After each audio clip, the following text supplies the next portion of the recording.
swali ni je, ni lenzi ipi ambayo ninaweza nikaanza nayo kama beginner photographer? Na hili ni swali ambalo nimekuwa nikilipata katika mitandao yangu ya kijamii, hasa Twitter na Instagram. Sasa leo nitaenda kudadavulia au nitaenda kuwaeleza kinagaubaga wewe kama beginner photographer ni lenzi gani ambayo zinaweza zikakufaa, na ukiwa na budget ya kiasi gani unaweza ukapata lenzi ngapi ambazo zitaweza kwenda kukusaidia katika sanaa yako ya kupiga picha au photography. Sasa let's say wewe una budget ya milioni 1.5, yani una budget, umekusanya kiasi chako cha pesa, umesave paka ukafikia kuwa na milioni 1.5. Kwanza nipende kukuambia hiyo ni budget ambayo inaridhisha na inatosha kabisa kwa kuanzia, na hapo unaweza ukapata lenzi ambazo mimi kipindi naanza photographer nilistruggle sana kuzipata. Lenzi ambazo huwa nashauri mara nyingi mtu kuanza nazo sio kit lens. Kit lens ni lenzi zile ambazo zinakuja na kamera. Kwa hiyo huwa hizo na zikataa na huwa sizishauri kwa sababu huwa zitoi matokeo mazuri. Lenzi ambazo huwa nazishauri ukiwa na budget milioni 1.5, lenzi ya kwanza ni 50mm f1.8. Brand zote wana 50mm, ni lenzi ambayo ni equivalent, ni lenzi ambayo ni nzuri na inatoa picha ambazo ni nzuri. Kwa gharama ambayo unaweza ukapata kwa sasa na ambayo ni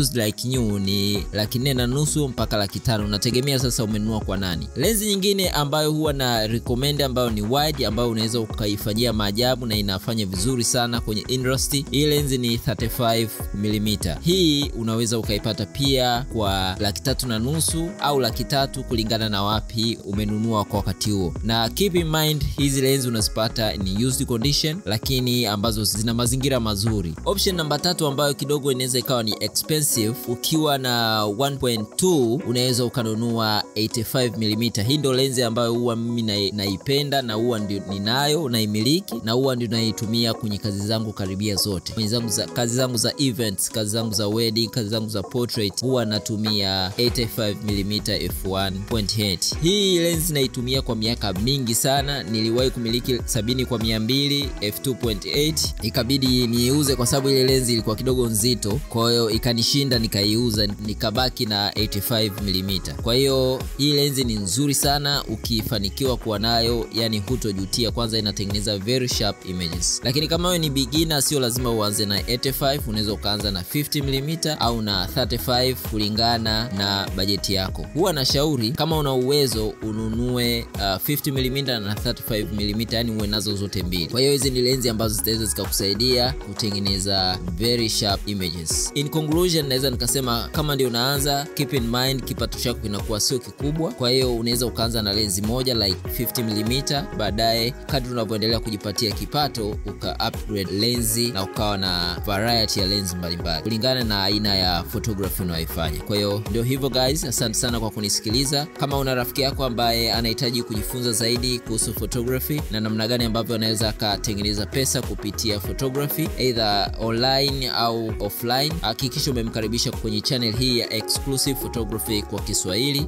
Asante sana guys kwa kunisikiliza. Mimi ni host wako Francis, na kutakia wakati mwema na ubaki salama.